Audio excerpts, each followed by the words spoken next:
Guarantee number 3 Annabhagya 4 ಅಲ್ಲ 4 ಅನ್ನಭಾಗ್ಯ ಕಾರ್ಯಕ್ರಮ guarantee number 4. ನಾವೇನು ಹೇಳಿದ್ದು ಅಂದ್ರೆ ನನ್ನ ಎಲ್ಲ ಭಾಷಣಗಳನ್ನು ಹೇಳಿದ್ದೀನಿ, ನಮ್ಮ ಕಾರ್ಯಕರ್ತರು ಹೇಳಿದ್ದಾರೆ, ನಮ್ಮ ಲೀಡರ್ಗಳು ಹೇಳಿದ್ದಾರೆ, ನಾನು ಹೇಳಿದ್ದೀನಿ.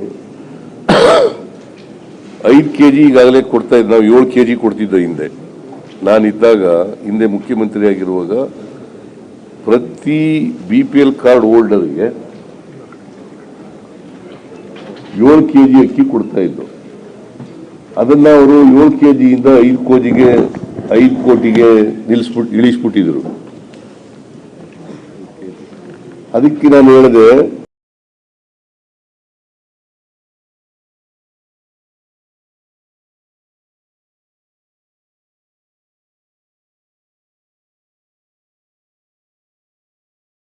ಹೇಳಿದ್ದಾರೆ, ನಾನು ಹೇಳಿದ್ದೀನಿ, ಅದನ್ನ ಅವರು 7 kg ಇಂದ 5 ಕೋಟಿಗೆ ಇಳಿಸ್ಬಿಟ್ಟಿದ್ರು. ಅದಕ್ಕೆ ನಾನು ಹೇಳಿದೆ, ಹಸಿವು ಮುಕ್ತ 7 kg ಕೊಡ್ತಿದ್ದೋ, ಈ ಸಾರಿ ಇನ್ನೂ 5 kg ಹೆಚ್ಚಾಗಿ ಕೊಟ್ಟು 10 kg ಕೊಡ್ತೀವಿ ಅಂತ ಹೇಳಿದ್ದು.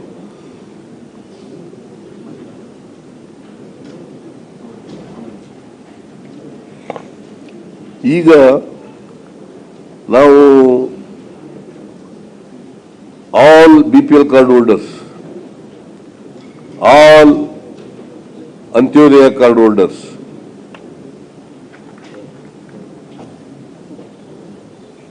ಸುಮಾರು 4,42,00,000 ಜನರಿಗೆ ಇದು ಉಪಯೋಗ ಆಗ್ತದೆ. 4,42,00,000 ಜನರಿಗೆ ಅನುಕೂಲ ಆಗುತ್ತೆ. ಅಂದ್ರೆ ಅಷ್ಟು ಜನರಿಗೆ ಫುಡ್ ಗ್ರೈನ್ ಸಿಗ್ತದೆ.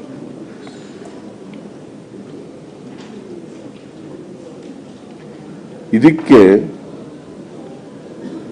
ಸುಮಾರು 10,275 ಕೋಟಿ. ಇದು ವರ್ಷಕ್ಕೆ ಈ ವರ್ಷಕ್ಕೆ 10,275 ಕೋಟಿ. ಬಟ್ 5 kg ಅಡಿಷನಲ್ಗೆ ಒಂದು ವರ್ಷಕ್ಕೆ 9,768 ಕೋಟಿ. ಈ ವರ್ಷ ಮಿಕ್ಕಿರೋದಕ್ಕೆ 4 kg ಎಕ್ಸ್ಟ್ರಾಗೆ ಕೊಟ್ಟಿದ್ದೀವಿ. ಈಗ ಉಳಿದಿರೋ ಅವಧಿಗೆ ಟೋಟಲ್ ಪ್ರೊವಿಷನ್ 10,275. ಅಲ್ಲಮ್ಮ, ಈಗ ಜುಲೈ 1ನೇ ತಾರೀಕಿನಿಂದ ಕೊಟ್ಟರೆ ಎಷ್ಟಾಗುತ್ತದೆ? ಈಗ ಜುಲೈ 1ನೇ ತಾರೀಕಿಂದ ಮಾರ್ಚ್ವರೆಗೆ ಸರ್ ಆಗಲೇ 6 kg 3 ತಿಂಗಳು ಆಗಿದೆ. ಈಗ 10 kgಗೆ ನಮಗೆ ಬೇಕಾಗಿರೋದು 10,275. 10,275 ಕೋಟಿ ರೂಪಾಯಿ ಬೇಕು. ನಾವು ದುಡ್ಡು ಕೊಟ್ಟು ಅಕ್ಕಿ ಕೊಂಡ್ಕೊಳ್ಳಿಕ್ಕೆ FCIನವ್ರನ್ನ ಅಪ್ರೋಚ್ ಮಾಡೋದು. ಅವರು 9ನೇ ತಾರೀಕು ನಾವು ಪತ್ರದ ಮೂಲಕ ಅವ್ರನ್ನ ಕೇಳ್ದೋ, ಅಕ್ಕಿ ಕೊಡಬೇಕು ನಮಗೆ. ಸುಮಾರು 2,28,000 ಮೆಟ್ರಿಕ್ ಟನ್ ಅಕ್ಕಿ ಬೇಕು ನಮಗೆ. 2,28,000 ಮೆಟ್ರಿಕ್ ಟನ್ ಅಕ್ಕಿ ಬೇಕು. ಅದನ್ನು ಕೇಳಿದಾಗ ಅವರು 12ನೇ ತಾರೀಕು ಪತ್ರ ಬರೆದಿದ್ದಾರೆ. ನಮ್ಮ ಹತ್ರ ದಾಸ್ತಾನಿದೆ ಅಕ್ಕಿ ಬೇಕಾದಷ್ಟು, ನಿಮಗೆ ಅಕ್ಕಿ ಕೊಡ್ಲಿಕ್ಕೆ ನಾವು ತಯಾರಾಗಿದ್ದೀವಿ ಅಂತೇಳಿ FCIನವರು ಕರ್ನಾಟಕ ಸರ್ಕಾರಕ್ಕೆ ಪತ್ರ ಬರೆದಿದ್ದಾರೆ.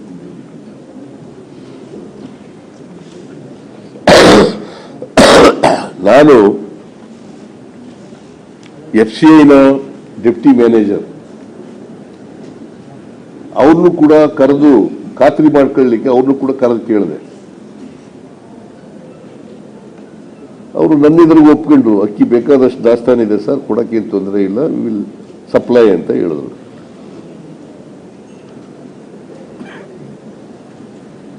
ಇದು ಒಪ್ಕೊಂಡು ಹೋದ್ಮೇಲೆ, ಲೆಟರ್ ಬರೆದ ಮೇಲೆ ಒಪ್ಕೊಂಡು ಕೇಂದ್ರ ಸರ್ಕಾರದ ಕನ್ಸ್ಯೂಮರ್ ಅಫೇರ್ಸ್ ಮಂತ್ರಾಲಯ FCI ಚೇರ್ಮನ್ ಅಂಡ್ ಮ್ಯಾನೇಜಿಂಗ್ ಡೈರೆಕ್ಟರ್ಗೆ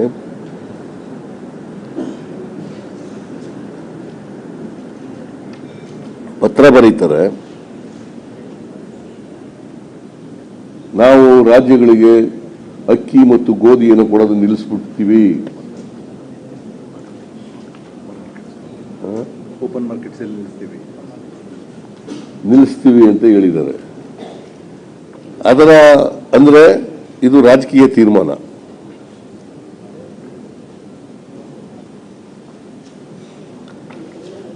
ಹನ್ನೆರಡನೇ ತಾರೀಕು ಒಪ್ಪಿಕೊಂಡವ್ರೆ, 13ನೇ ತಾರೀಕು ಕನ್ಸ್ಯೂಮರ್ಸ್ ಅಫೇರ್ಸ್ ಮಿನಿಸ್ಟರ್ ಅಲ್ಲಿಂದ ಪತ್ರ ಬರೀತಾರೆ, ಅಲ್ಲಿಂದ ಇಲಾಖೆಯಿಂದ ಅಕ್ಕಿ ಕೊಡಕ್ಕಾಗಲ್ಲ. 14ನೇ ತಾರೀಕಿಗೆ the MD and the chairman ಅವ್ರು ಪತ್ರ ಬರೀತಾರೆ, ನಮಗೆ ನಾವು ಸಪ್ಲೈ ಮಾಡಕ್ಕಾಗಲ್ಲ.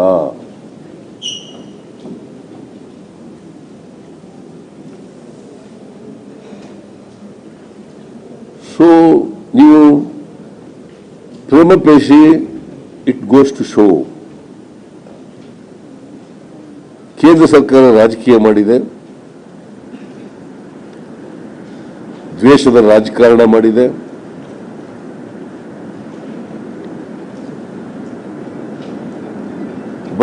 ಬಡವರ ವಿರೋಧಿ ನಿಲುವನ್ನ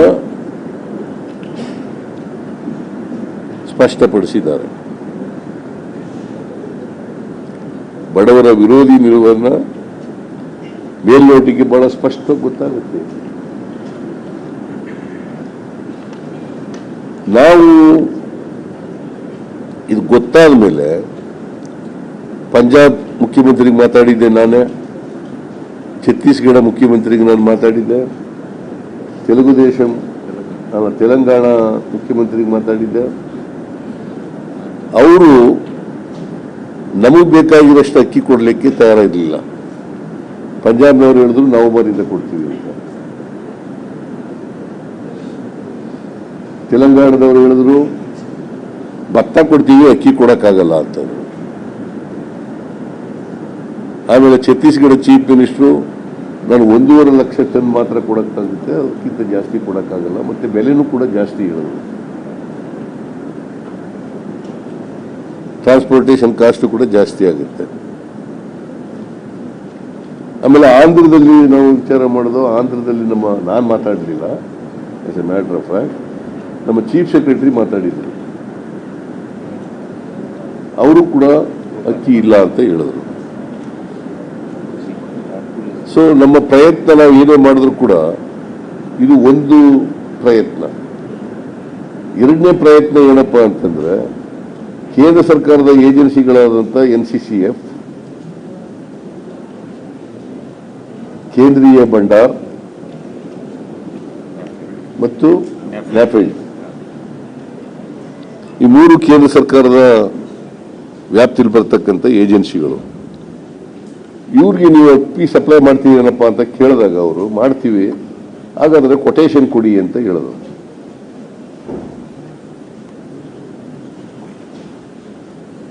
ಅವರು ಕೊಟೇಶನ್ನಲ್ಲಿ ಜಾಸ್ತಿ ಮೆನ್ಷನ್ ಮಾಡಿದ್ರು, ಆಮೇಲೆ ಮಾತುಕತೆ ಮೂಲಕ ಸ್ವಲ್ಪ ಕಡಿಮೆ ಮಾಡಿದ್ರು.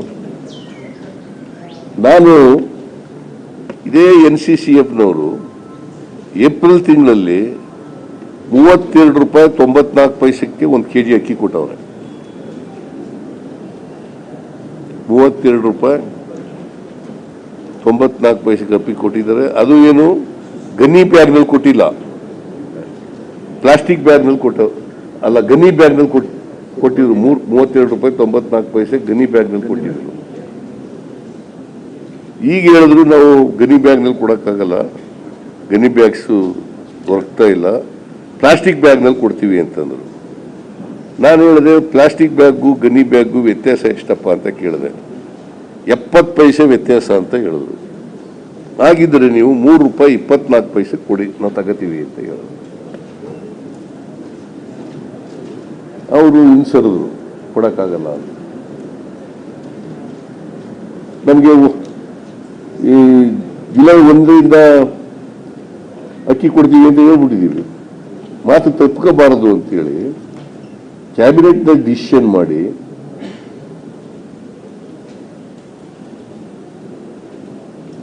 ₹34 ಒಂದು ಕೆಜಿ ಅಕ್ಕಿಗೆ, ಯಾಕಂದ್ರೆ FCI ರೇಟ್ ಅದು ₹34 5 ಕೆಜಿಗೆ ₹170.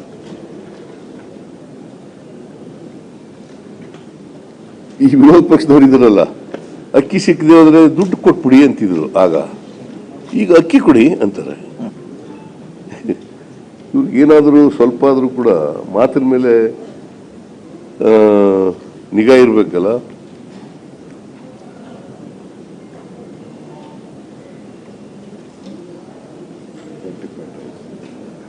ಆಮೇಲೆ ಅಕ್ಕಿನಲ್ಲಿ 2 ತರ ಇರ್ತದೆ, ಫಾರ್ಟಿಫೈಡ್ ರೈಸ್ ಮತ್ತು ರಾ ರೈಸ್ ಅಂತ.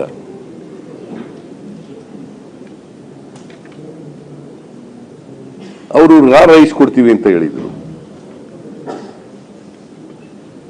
ಸೊ ದಿಸ್ ಇಸ್ ದಿ, ನಮಗೆ ಕೇಂದ್ರ ಸರ್ಕಾರದ ಮೇಲೆ ನಾವು ಸುಮ್ಮನೆ ಆರೋಪ ಮಾಡ್ತಾ ಇಲ್ಲ. ಅವ್ರು ಒಪ್ಕೊಂಡು ಕೊಡಲ್ಲ ಅಂತ ಕೇಂದ್ರ ಸರ್ಕಾರದವರ ಡೈರೆಕ್ಷನ್ ಮೇಲೆ ಕೊಡಲ್ಲ ಅಂತ FCIನವ್ರು ಹೇಳಿ ಕೇಂದ್ರ ಸರ್ಕಾರದವರು ರಾಜಕೀಯ ಮಾಡಿದ್ರಲ್ಲ BJPಯವರು. ಇವ್ರಿಗೆ ಮಾನ ಮರ್ಯಾದೆ ಏನೂ ಇಲ್ಲ ಅಂತ ಅನಿಸುತ್ತೆ. ಬಡವರು ಕೊಡ್ತಕ್ಕಂಥ ಕಾರ್ಯಕ್ರಮಕ್ಕೆ ಕಲ್ಲಾಗ್ತಕ್ಕಂಥ ಕೆಲಸವನ್ನು ಮಾಡಿದ್ದಾರೆ.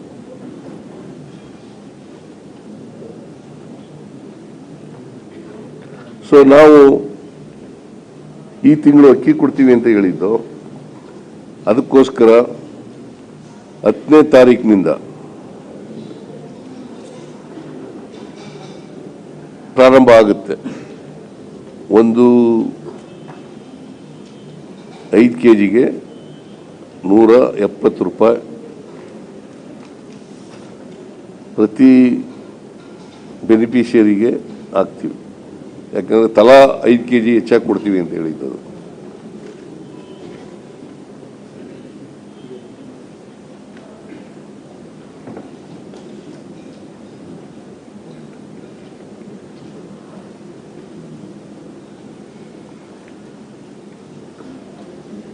ಅದೇ ಎಥನಾಲ್ ತಯಾರಿಕೆಗೆ ₹24 ಕೊಡ್ತಾರೆ ಅಕ್ಕಿನ, ಸಬ್ಸಿಡೈಸ್ ರೇಟ್ನಲ್ಲಿ. ಬಡವರಿಗೆ ಊಟ ಮಾಡಕ್ಕೆ ಅಕ್ಕಿ ಕೊಡಕ್ಕಿಲ್ಲ ಅಂತಾರೆ, ಇಟ್ಕೊಂಡಿಲ್ಲ ಅಂತಾರೆ. ಅದು ಪುಕ್ಕಟೆ ಕೊಡಲ್ಲ, ಅದು ಕನ್ಸೆಷನ್ ರೇಟು ಕೇಳಿಲ್ಲ ನಾವು. ನೀವೆಷ್ಟು ರೇಟ್ ಹಾಕ್ತೀರಪ್ಪ ಅಷ್ಟು ಕೊಡ್ತೀವಿ ಅಂತ ಹೇಳಿದ್ದೀವಿ, ದುಡ್ಡು ಕೊಟ್ಟು ತಗೋತೀವಿ ಅಂತ. ಸೊ ಹಂಗಾಗಿ ಈ ತಿಂಗಳು 10ನೇ ತಾರೀಕಿನಿಂದ ನಾವು ಅಕ್ಕಿ ಸಿಕ್ಕವರಿಗೆ, ಅಕ್ಕಿ ದೊರೆಯುವವರಿಗೆ, ಯಾಕಂದ್ರೆ in the meanwhile you have floated tenders.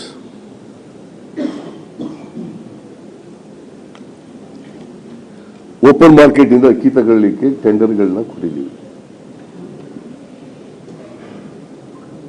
ಅಕ್ಕಿ ಸಿಕ್ಕವರಿಗೆ ಅವ್ರಿಗೆ ಅಕ್ಕಿಗೆ ಬದಲಾಗಿ ದುಡ್ಡು ಕೊಡ್ತೀವಿ, ಅವ್ರ ಖಾತೆಗೆ.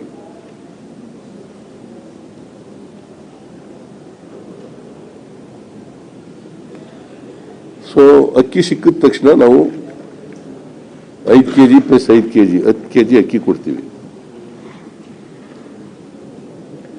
ಆಮೇಲೆ ಯುವ ನಿಧಿ ಅನ್ನೋದು ಇನ್ನೊಂದು ಗ್ಯಾರಂಟಿ. ಆ ಗ್ಯಾರಂಟಿ ನಾವು ಹೇಳಿರೋದೇ, ಮ್ಯಾನಿಫೆಸ್ಟೋನಲ್ಲಿ ಹೇಳಿರೋದೇ 22-23ರಲ್ಲಿ ತೇರ್ಗಡೆಯಾದಂಥ ಪದವೀಧರರು ಮತ್ತೆ ಡಿಪ್ಲೊಮಾ ಹೋಲ್ಡರ್ಸ್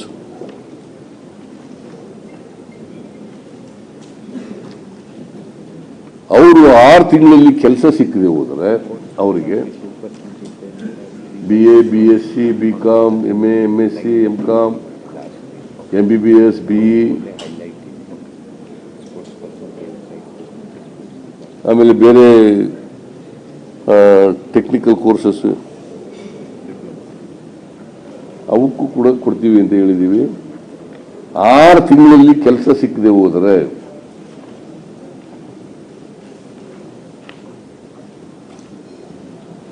ಅವರು ರಿಸಲ್ಟ್ ಬಂದು 6 ತಿಂಗಳಲ್ಲಿ ಕೆಲಸ ಸಿಕ್ಕದೆ ಹೋದರೆ ಅವ್ರಿಗೆ 24 ತಿಂಗಳುಗಳು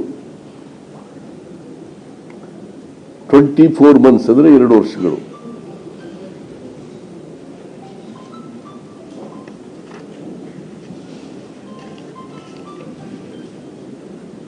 ಮಧ್ಯದಲ್ಲಿ ಕೆಲಸ ಸಿಕ್ಬಿಟ್ರೆ ಇಲ್ಲ. That is the promise we have made. And 100% we are going to fulfill this promise.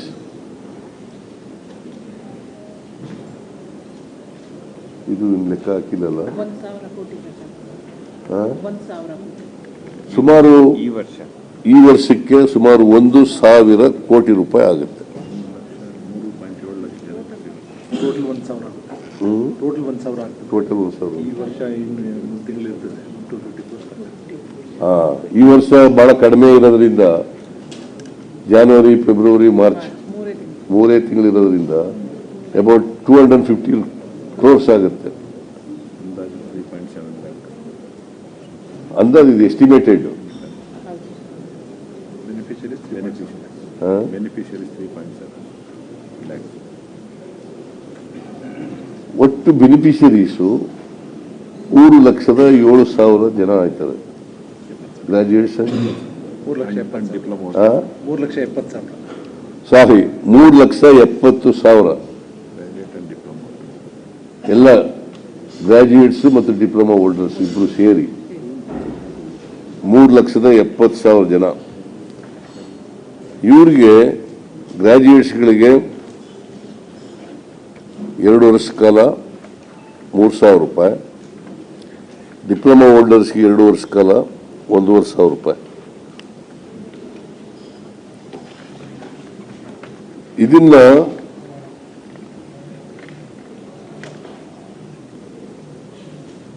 ಕೊಡ್ತೀವಿ ಅಂತೇಳಿ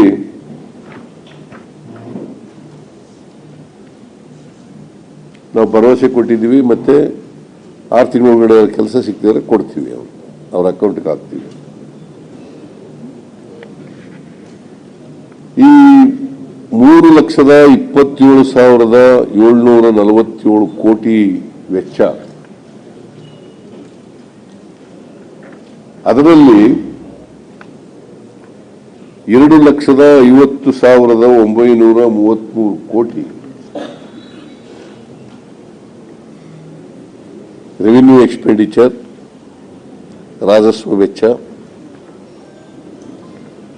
54,374 ಕೋಟಿ ಕ್ಯಾಪಿಟಲ್ ಎಕ್ಸ್ಪೆಂಡಿಚರ್, ಬಂಡವಾಳ ವೆಚ್ಚ, 22-23 ಬಜೆಟ್ಗೆ ಹೋಲಿಸಿದರೆ ಇದು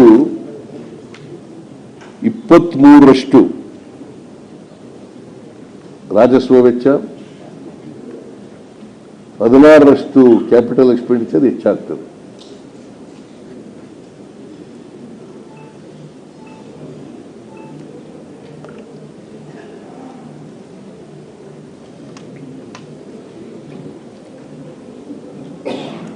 ನಿಮಗೆ ಈ ಫಿಗರ್ಸ್ ಎಲ್ಲ ಹೇಳ, ಈ ನೋಟು ಕೊಡ್ತೀವಿ, ಓದ್ಕೊಳ್ಳಿ. ನೀವು ಕೊಟ್ಟಿದ್ದಾರ? ಎಲ್ಲ ಕಾಪಿ ಕೊಟ್ಟಿದ್ದಾರೆ. ಓಕೆ. ನಮ್ಮ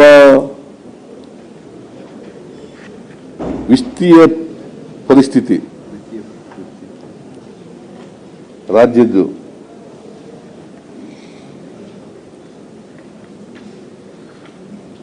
ನಾವು ಫಿಸ್ಕಲ್ ರೆಸ್ಪಾನ್ಸಿಬಿಲಿಟಿ ಆಕ್ಟ್ನಲ್ಲಿ ಪ್ರಮುಖವಾಗಿ 3 ಮಾನದಂಡಗಳಿದ್ದಾವೆ.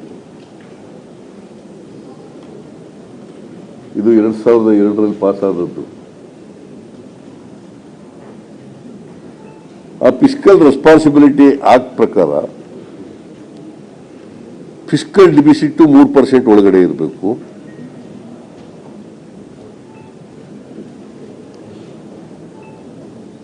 ಸಾಲ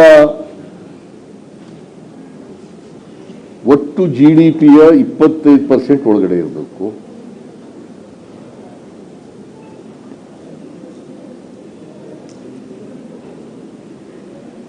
ರೆವಿನ್ಯೂ ಸರ್ಪ್ಲಸ್ ಇರಬೇಕು ಅಂತೇಳಿ ಮೇಜರ್ ಆಗಿ 3 ಮಾನದಂಡಗಳಿದ್ದಾವೆ. ಇದಿದ್ರೆ ಯಾವುದೇ ರಾಜ್ಯದಲ್ಲಿ ಅಥವಾ ದೇಶದಲ್ಲಿ ಆರ್ಥಿಕ ಪರಿಸ್ಥಿತಿ ಚೆನ್ನಾಗಿದೆ ಅಂತ, ಆರೋಗ್ಯಕರವಾಗಿದೆ ಅಂತ.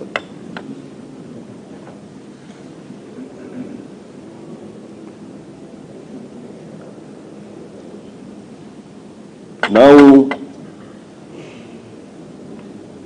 2 ಮಾನದಂಡಗಳನ್ನು ಪೂರೈಸಲಿಕ್ಕೆ ಸಾಧ್ಯ ಆಗಿದೆ. ಫಿಸ್ಕಲ್ ಡಿಫಿಸಿಟ್ 2.6, 3% ಒಳಗಡೆ ಇರಬೇಕು. 2.6 ಇದೆ. ಆಮೇಲೆ ಸಾಲ GDPಯ 25% ಒಳಗಡೆ ಇರಬೇಕು. ನಮ್ದು 22.3% ಇದೆ. ಸೊ 2 ಮಾನದಂಡಗಳ ಒಳಗಡೆ ಇದ್ದಾವೆ. ಆದರೆ ರೆವಿನ್ಯೂ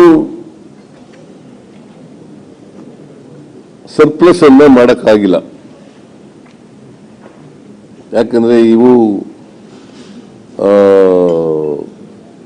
ಈ 5 ಗ್ಯಾರಂಟಿಗಳನ್ನು ಜಾರಿ ಕೊಟ್ಟದ್ರಿಂದ, ದುಂಡು ಪ್ರೊವೈಡ್ ಮಾಡೋದ್ರಿಂದ ಮಾಡೋಕ್ಕಾಗಲಿಲ್ಲ.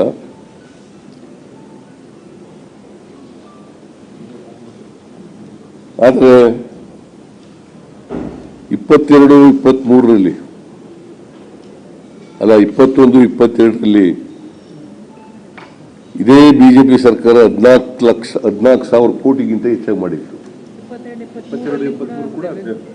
22-23ರಲ್ಲೂ ಕೂಡ ರೆವಿನ್ಯೂ ಡೆಫಿಸಿಟ್ ಇತ್ತು, 14,000. ರೆವಿನ್ಯೂ ಡಿಫಿಸಿಟ್ ಇತ್ತು 14,699.14. ಇದು 22-23ರಲ್ಲಿದ್ದದು. ಆಮೇಲೆ ರಿವೈಸ್ಡ್ ಎಸ್ಟಿಮೇಟ್ ನಲ್ಲಿ 5,996 ಅಂತ ಹೇಳ್ಕೊಂಡವ್ರೆ. ನಮ್ಮದು 12,523.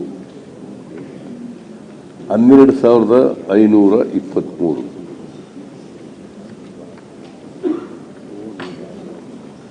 ಇದು this is the revenue deficit.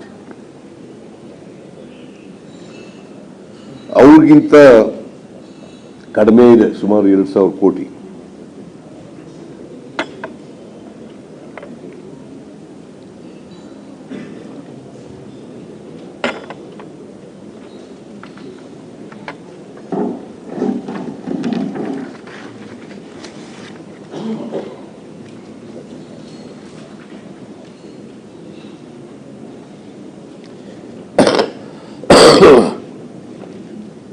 ಸಾಲ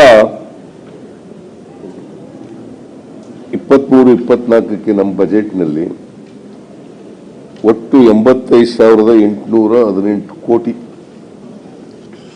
that is 22.3% of the GDP.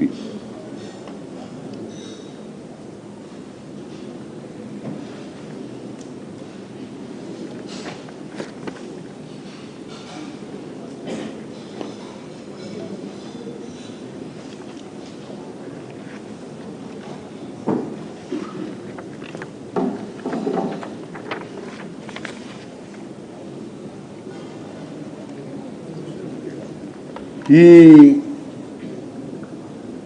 35 ಕೋಟಿ ಎಷ್ಟು? 35 ಕೋಟಿ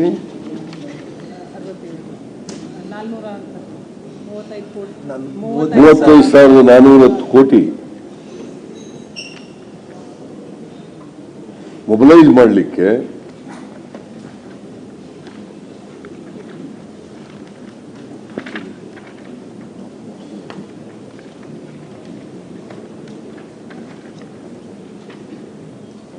ತೆರಿಗೆ ಗುರಿಯನ್ನು ಹೆಚ್ಚು ಮಾಡಿದ್ದೀವಿ. GST ಅಲ್ಲ,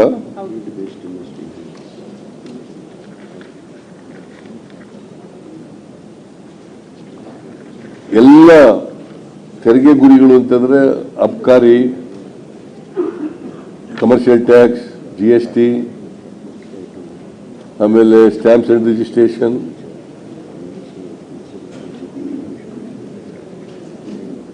ಆಮೇಲೆ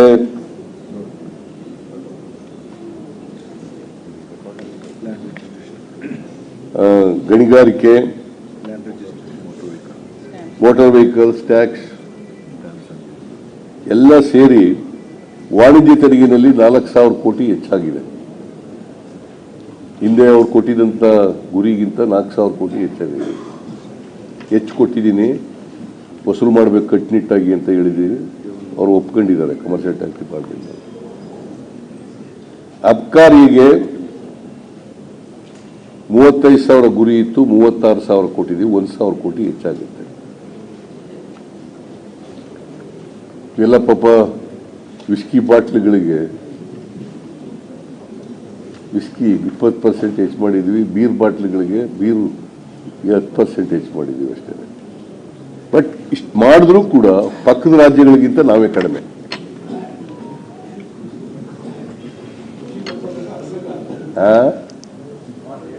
ಇಲ್ಲ 40-35 ಸಾವಿರದ ಇದೆಲ್ಲ ಮಾಡ್ಬೇಕಲ್ಲ ತಮ್ಮ. 410 ಕೋಟಿ. ಪುರುಷ ವಿರೋಧಿ ಆಗ್ತಾ ಇದ್ದೀರಿ. ಯಾರು ಪ್ರಶ್ನೆ ಮಾಡಲ್ಲ ಅಂತ ಹೇಳಿ ಜಾಸ್ತಿ ಮಾಡಿ ಪುರುಷ ವಿರೋಧಿ ಆಗ್ತಾ ಇದ್ದೀರಾ? ಯಾರು ಹೇಳಿದವರು? ಅದೇನು ಏನು ಬರೀ ಪುರುಷರೇ ಕುಡಿಯೋದ?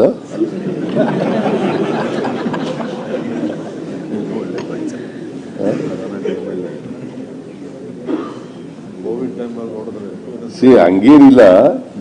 ನಾವು ಎಲ್ಲೆಲ್ಲಿ ಯಾವ್ಯಾವ ಸೋರ್ಸ್ನಲ್ಲಿ ಎಷ್ಟು ಹೆಚ್ಚು ಮಾಡ್ಬೋದು ಅಂತ ಮಾಡಿದ್ದೀವಿ ಅಷ್ಟೇ.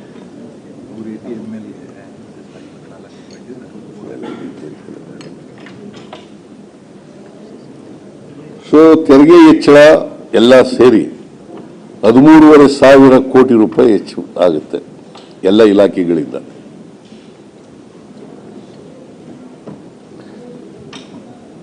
ಹೆಚ್ಚುವರಿ ಸಾಲ 8,000 ಕೋಟಿ ಚಿಲ್ಲರೆ.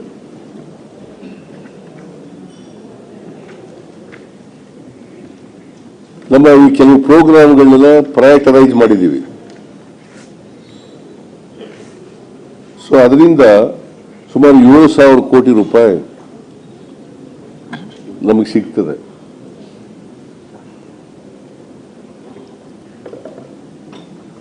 ರಾಜಸ್ವ ಮತ್ತು ಕ್ಯಾಪಿಟಲ್ ಎಕ್ಸ್ಪೆಂಡಿಚರ್ ಇಂದ ಮಾಡಿದ್ದೀವಿ.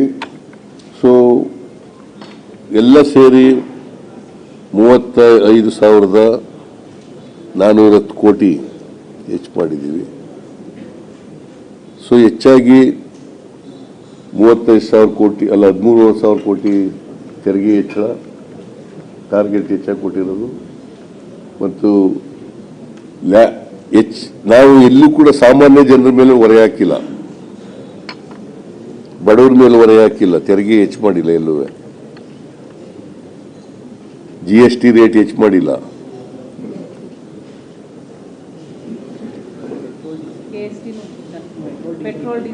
ಪೆಟ್ರೋಲ್ ಡೀಸೆಲ್ ಮೇಲೆ ಹೆಚ್ಚು ಮಾಡಿಲ್ಲ.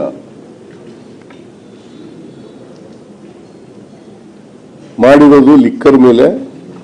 ಮತ್ತೆ 2019ರಲ್ಲಿ ಗೈಡೆನ್ಸ್ ವ್ಯಾಲ್ಯೂ ಆಗಿತ್ತು, ಅಲ್ಲಿಂದ ಆಗಿರಲಿಲ್ಲ. ಗೈಡೆನ್ಸ್ ವ್ಯಾಲ್ಯೂ 2018-19ರಲ್ಲಿ ಆಗಿದ್ದದು. After that guidance value revise ಮಾಡಿರಲಿಲ್ಲ. ಅದು ಸ್ವಲ್ಪ ಗೈಡೆನ್ಸ್ ವ್ಯಾಲ್ಯೂ ಇದು ಮಾಡಿದ್ದೀವಿ. ಅದರಿಂದ ಸ್ವಲ್ಪ ನಮಗೆ ಆದಾಯ ಬರ್ತದೆ. ಎಷ್ಟು ದುಡ್ಡು ಬರ್ತದೆ ಅಂತ? ಎಷ್ಟಮ್ಮ? 19,000 ಇತ್ತು ಮೊದಲು ಟಾರ್ಗೆಟ್, 25 ಸುಮಾರು 6,000 ಕೋಟಿ ಹೆಚ್ಚಾಗ್ಬೋದು. ಹೋದ ಸಾರಿ 19,000 ಕೋಟಿ ಇತ್ತು, ಅವ್ರಿಗೆ ಹೇಳಿದರು. ಗೈಡೆನ್ಸ್ ವ್ಯಾಲ್ಯೂ ಹೆಚ್ಚು ಮಾಡೋಕ್ಕೆ ಮುಂಚಿತವಾಗಿ 19,000 ಕೋಟಿ ಇತ್ತು. 25,000 ಕೋಟಿ ಮಾಡಬೇಕು ಅಂತ ಹೇಳಿದ್ದೀವಿ.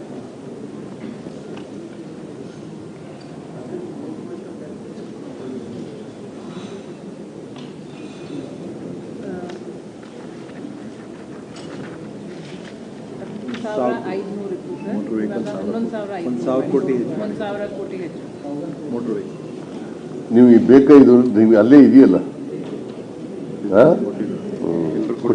ಕಾಪಿ ಕೊಟ್ಟಿದ್ದೀರಲ್ಲ, ಕೊಟ್ಟಿದ್ದು ಇದು ನೋಡಪ್ಪ, ವಾಣಿಜ್ಯ ತೆರಿಗೆಯಿಂದ 4,000 ಕೋಟಿ, ಅಬ್ಕಾರಿಯಿಂದ 1,000 ಕೋಟಿ, ನೋಂದಣಿ ಮತ್ತು ಮುದ್ರಾಂಕದಿಂದ 6,000 ಕೋಟಿ, ಮೋಟಾರ್ ವಾಹನದಿಂದ 1,000 ಕೋಟಿ, ಗಣಿಗಾರಿಕೆಯಿಂದ 1,500 ಕೋಟಿ. ಇವು ಹೆಚ್ಚು ಮೊಬಿಲೈಸ್ ಮಾಡ್ತಾ ಇದ್ದೀವಿ. ಸೊ 8,000 ಕೋಟಿ ಚಿಲ್ಲರೆ ಸಾಲ ತಗೋತೀವಿ. So these are the mobilise ಮಾಡಿರೋದು, ದುಡ್ಡು ಮೊಬಿಲೈಸ್ ಮಾಡಿರೋದು ಹಿಂಗೆ. ಆ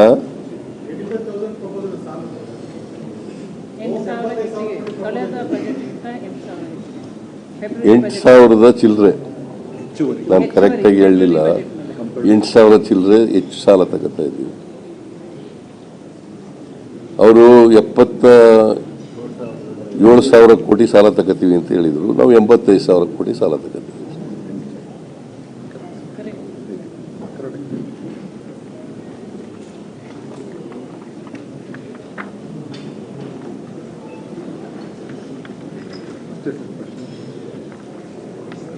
ಆಮೇಲೆ ಕೆಲವು ಕಾರ್ಯಕ್ರಮಗಳನ್ನೆಲ್ಲ ಘೋಷಣೆ ಮಾಡಿದ್ದೀವಿ. SCP TSP ಇದೆಯಲ್ಲ, SCP TSP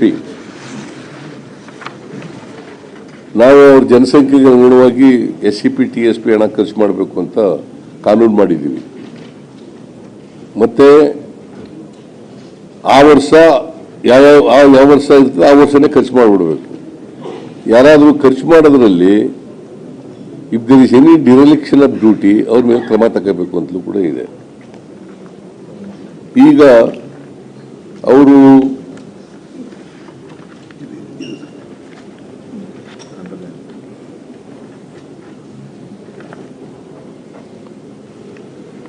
$28,234 ಕೋಟಿ ಇತ್ತು ಅವ್ರ ಕಾಲದಲ್ಲಿ, ಅವರು ಬಜೆಟ್ ಮಂಡಿಸಿದಾಗ. 28,234 ಕೋಟಿ, 22-23. ಈಗ 34,294 ಕೋಟಿ.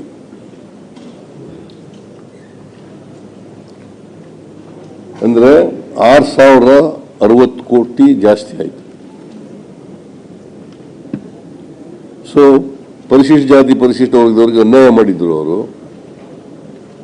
ನಾನಿದ್ದಾಗಲೇ 17-18 ಬಜೆಟ್ ಮಂಡಿಸ್ತಾಗಲೇ 30,000 ಇತ್ತು.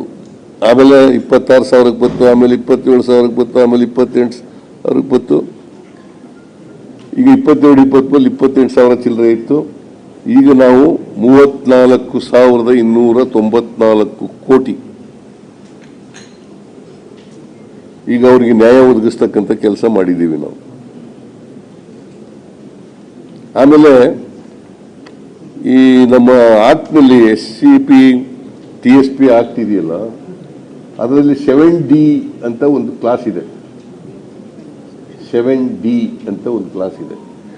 ಅದನ್ನು ತೆಗೆದಾಕಬೇಕು ಅನ್ನೋದು ಬಹಳ ದಿನಗಳ SC/ST ಸಂಘಟನೆಗಳ ಒತ್ತಾಯ ಇತ್ತು.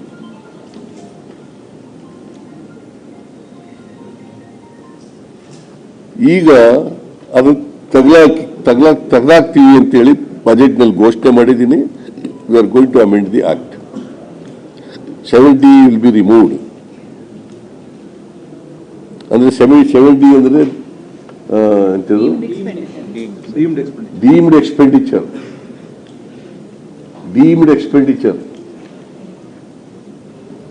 ಸೊ ಅದು ಕನ್ಫ್ಯೂಸ್ ಆಗ್ತದೆ ಅಂತೇಳಿ ಬಹಳ ದಿನಗಳಿಂದ ರೈತ ಸಂಘಟನೆಗಳು ಮಾಡ್ತಿದ್ದು, ಅದು ತೆಗೆದಾಕಿದ್ದೀವಿ. ಆಮೇಲೆ KPTCL, ಆಮೇಲೆ ಅಂತದ್ದು PTCL ಕಾಯ್ದೆ ಇತ್ತಲ್ಲ, ಅದ್ರಲ್ಲಿ ಪರಬಾರೆ ಆಗಬಾರ್ದು, ತಡಿಬೇಕು ಅಂತೇಳಿ ಅದಕ್ಕೆ ತಿದ್ದುಪಡಿ ತರ್ತಾ ಇದ್ದೀವಿ.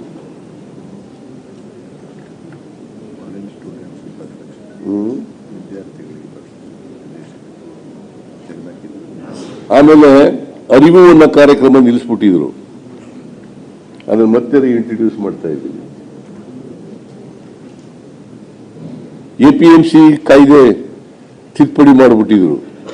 ಅಲ್ಲಿ ಏನಾಗಿತ್ತಪ್ಪ ಅಂತಂದ್ರೆ 176 ಆಗಿರೋದು, ಇಷ್ಟು 200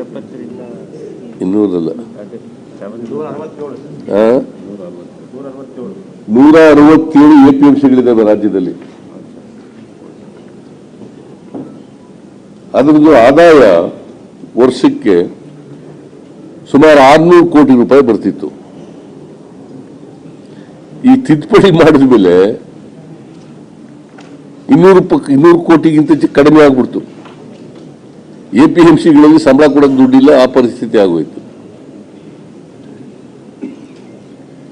ಸೊ ಅದಕ್ಕೆ ನಾವು ತಿದ್ದುಪಡಿ ತರ್ತಕ್ಕಂಥ ಕೆಲಸ ಮಾಡಿದ್ದೀವಿ. ರಾಜ್ಯ ಸರ್ಕಾರ ಕೇಂದ್ರ ಸರ್ಕಾರ ಮಾತು ಕೇಳ್ಕೊಂಡು ಮಾಡಿದ್ರಲ್ಲ, ಅದನ್ನ ಆ ಕಾನೂನನ್ನು ವಿಡ್ರಾ ಮಾಡಿ ಹಿಂದೆ ಇದ್ದ ಕಾನೂನನ್ನು ರೆಸ್ಟೋರ್ ಮಾಡ್ತೀವಿ.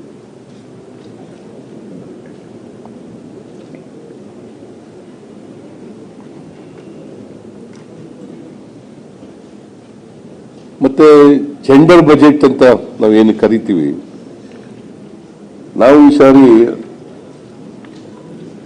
ಮಹಿಳೆಯರಿಗೆ ಉದ್ದೇಶಿತ ಗಾತ್ರ 70,427 ಕೋಟಿ, ಹಿಂದೆ ಇದ್ದದ್ದು 42,634 ಕೋಟಿ. 27,700 ಈಗ 27,793 ಕೋಟಿ ರೂಪಾಯಿ ಹೆಚ್ಚಾಗ್ತದೆ. 27,793 ಕೋಟಿ.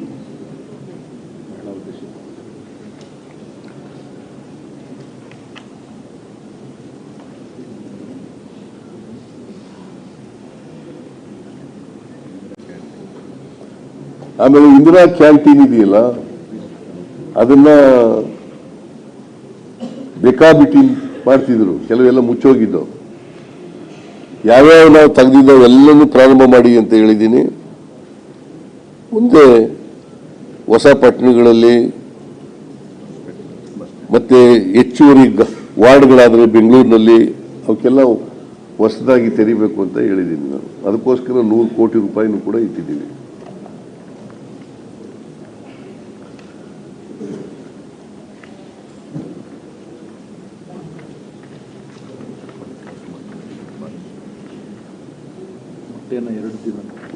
ಮೊಟ್ಟೆ 2 ದಿನ. ಆಮೇಲೆ ಮಕ್ಕಳಿಗೆ ಶಾಲೆಯಲ್ಲಿ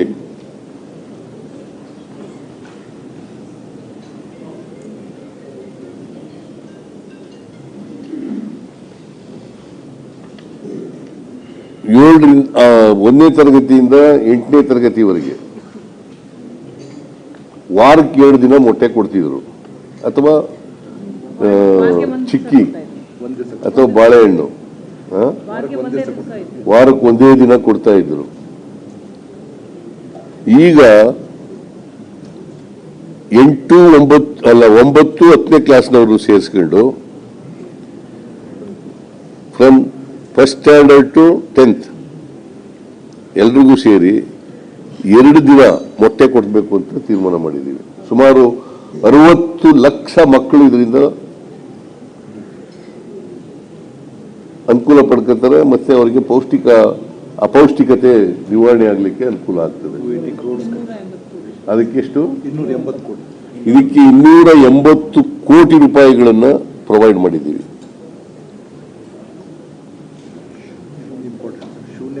ಶೂನ್ಯ ದರದಲ್ಲಿ ಬಡ್ಡಿ. ಆಮೇಲೆ ಅರಿವು ಕಾರ್ಯಕ್ರಮದಡಿನಲ್ಲಿ ಉನ್ನತ ಶಿಕ್ಷಣಕ್ಕೆ ಹೋಗ್ತಕ್ಕಂಥ ಮಕ್ಕಳಿಗೆ, ವಿದೇಶಗಳಿಗೆ ಹೋಗೋರಿಗೆ 20 ಲಕ್ಷದವರೆಗೆ ಶೂನ್ಯ ಬಡ್ಡಿ ದರದಲ್ಲಿ ಸಾಲ ಕೊಡ್ತೀವಿ. ಶೂನ್ಯ ಬಡ್ಡಿ ದರ, ನಾವು ಬಡ್ಡಿ ಎಲ್ಲ ಕಟ್ಕೊಡ್ತೀವಿ, ಅವರು 20 ಲಕ್ಷ ತಕ್ಕಂದ್ರೂ ಕೂಡ ಅಲ್ಲಿವರೆಗೆ ಕಟ್ಕೊಡ್ತೀವಿ.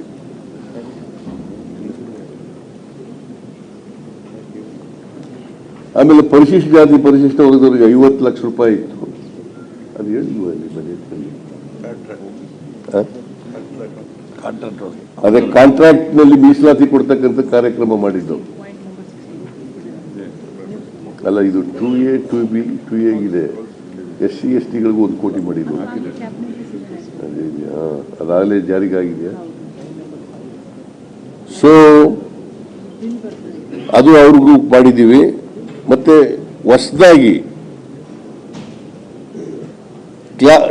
ಕ್ಯಾಟಗರಿ 1 ಕ್ಯಾಟಗರಿ 2A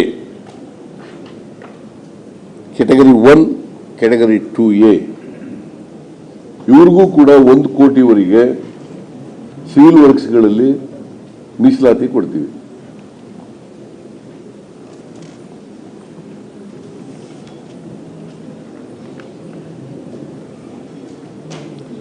ಆಮೇಲೆ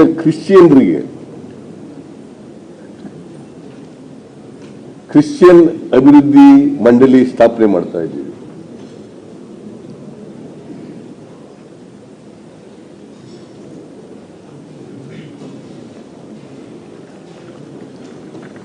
ಅಲ್ಪಸಂಖ್ಯಾತರಿಗೆ ನಾನು ಹಿಂದೆ 800 ಕೋಟಿ ರೂಪಾಯಿ ಕೊಟ್ಟಿದ್ದೆ.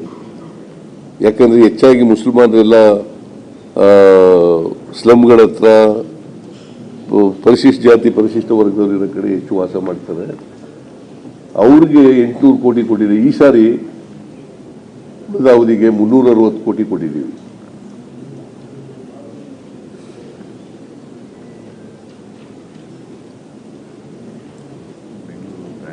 ಆಮೇಲೆ ಉದ್ಯಮ ಮಾಡೋರಿಗೆ category 1 and category 2A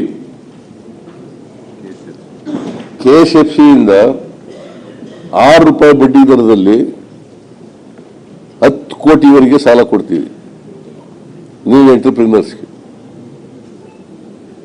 Revanna ಖುಷಿಯಾಗಿದ್ದಾನೆ. 2 ಕಾರ್ಯಕ್ರಮ ಮಾಡಿದ್ದೀವಿ. ಕಾಂಟ್ರಾಕ್ಟ್ ನಲ್ಲಿ ರಿಸರ್ವೇಶನ್ ಇದು 10 ಲಕ್ಷದವರೆಗೆ. ಆಮೇಲೆ ಬೆಂಗಳೂರನ್ನ ಗ್ರ್ಯಾಂಡ್ ಬೆಂಗಳೂರು ಅನ್ನೋ ಕಾನ್ಸೆಪ್ಟ್ ಇಟ್ಕೊಂಡು ಎಂತದು brand Bengaluru brand Bengaluru concept ಇಟ್ಕೊಂಡು ಅದಕ್ಕೆ ಆ ದಿಕ್ಕಿನಲ್ಲಿ ಕೆಲಸ ಮಾಡ್ತಕ್ಕಂಥದ್ದು, ಅದಕ್ಕೆ ಬೇಕಾದಷ್ಟು ಹಣ ಕೊಡ್ತಕ್ಕಂಥದ್ದೆಲ್ಲ ಮಾಡಿದ್ದೀವಿ.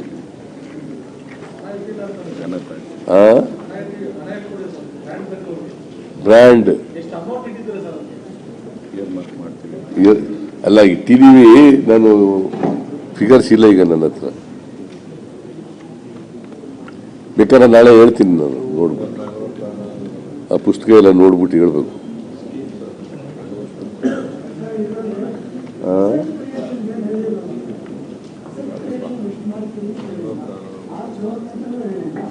ಏನ್ ಹೇಳ್ತಾರೆ? ಆಸ್ತಿ ನಿರ್ಮಾಣ ಸರ್, ಕ್ಯಾಪಿಟಲ್ ಇನ್ವೆಸ್ಟ್ಮೆಂಟ್ 54,000 ಕೋಟಿ ಅನೌನ್ಸ್ ಮಾಡಿದ್ದಾರೆ. Capital investment 54,000. ಅದು ಹಿಂದಿನದಕ್ಕಿಂತ ಜಾಸ್ತಿ, ಹಿಂದಿನ ಸರ್ಕಾರಕ್ಕಿಂತ ಜಾಸ್ತಿ. So these are the highlights of the budget. ನಾನು ಇನ್ನೂ ಬೇಗನೆ 76 ಕಾರ್ಯಕ್ರಮಗಳು ಎಲ್ಲರೂ ಹೇಳಕ್ ಹೋಗೋದಿಲ್ಲ. These are the highlights of the budget. ಇದು ಯಾರು ಸರ್ ಪ್ರಯಾರಿಟೈಸೇಷನ್ ಆಫ್ ಸ್ಕೀಮ್ಸ್ ಹೇಳಿದ್ರಲ್ಲ ಸರ್, ಯಾವ್ದು ಸ್ಕೀಮ್ಸ್ ಎಂಡ್ ಮಾಡಿದಿರಾ? ಬಜೆಟರಿ ಅಲೋಕೇಶನ್ ಕಡಿಮೆ ಆಗಿದೆ ಸರ್, ಅದಕ್ಕೆ ಯಾವುದಕ್ಕೆ ಯಾರಪ್ಪ ರೀಪ್ರಯಾರಿಟೈಸೇಷನ್ ಅಂದ್ರಲ್ಲ ಸರ್, 8,000 crore ಬಿಕ್ಕತ್ತೆ ಅಂತ ಅದು ಆಗಿರೋದು. ರೀಪ್ರಯಾರಿಟೈಸೇಷನ್ ಅಂದ್ರೆ ಕೆಲವು ಸ್ಕೀಮ್ಗಳು ಬಿಡ್ತಾರೆ, ಅದು ಕೆಲವು ಸ್ಕೀಮ್ಗಳಲ್ಲಿ ಕಡಿಮೆ ಮಾಡಿದ್ದೀವಿ, ಕೆಲವು ಸ್ಕೀಮ್ಗಳಲ್ಲಿ ಹೆಚ್ಚು ಮಾಡಿದ್ದೀವಿ. ಅದು ರೀಪ್ರಯಾರಿಟೈಸೇಷನ್ ಮಾಡಿದ್ದೀವಿ ಅಷ್ಟೇ. I will give you the details. Prioritise ಮಾಡಿರೋದೆಲ್ಲ ಈಗ ನನ್ನ ಹತ್ರ ಇಲ್ಲ ಮಾಹಿತಿ.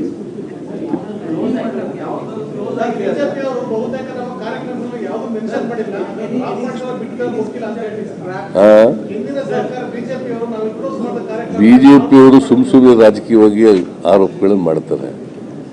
ಬಿಜೆಪಿಯವರಿಗೆ what moral right they have? ಅವರು 2018ರಲ್ಲಿ 600 ಭರವಸೆಗಳು ಕೊಟ್ಟಿದ್ರು. ಎಷ್ಟು ಈಡೇರಿಸಿದಾರಂತೆ ಅದು ಕೇಳಿದ್ರ ನೀವು ಪ್ರಶ್ನೆ? Not even 10%. Not even 10%.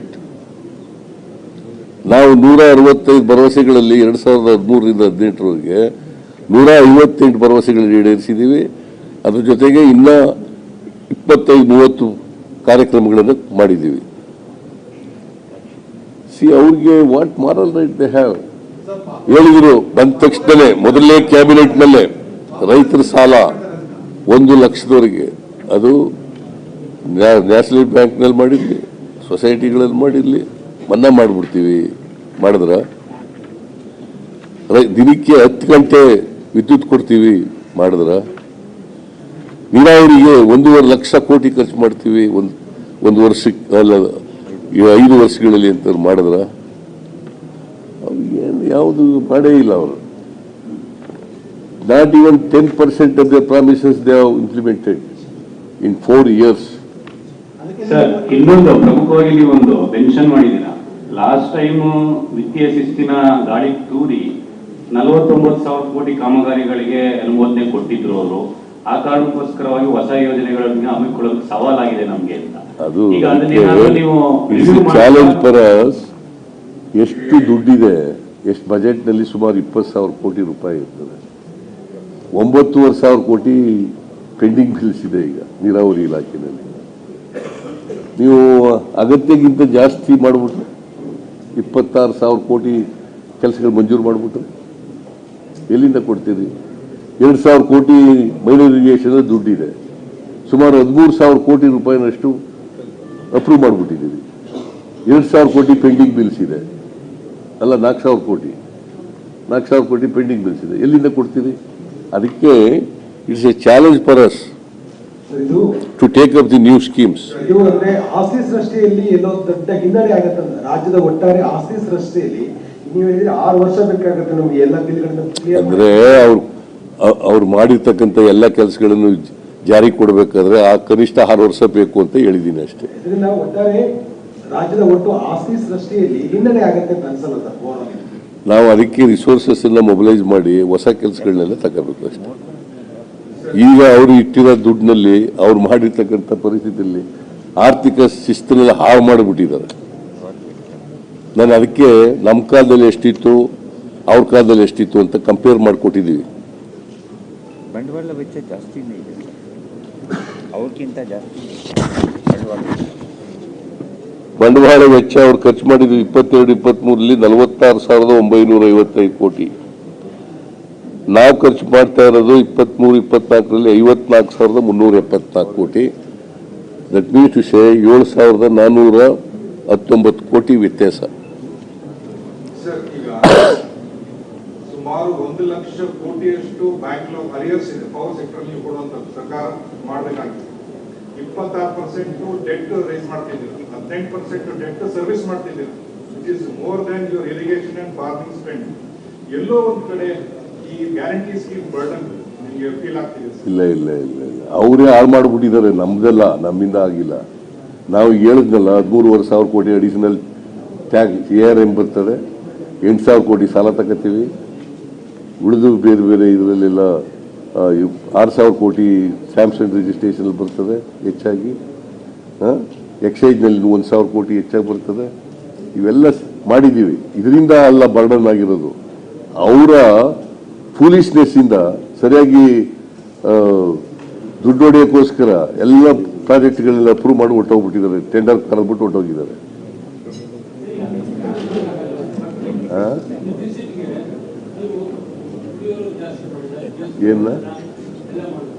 ಏನು ಹೇಳ್ತಾರೆ?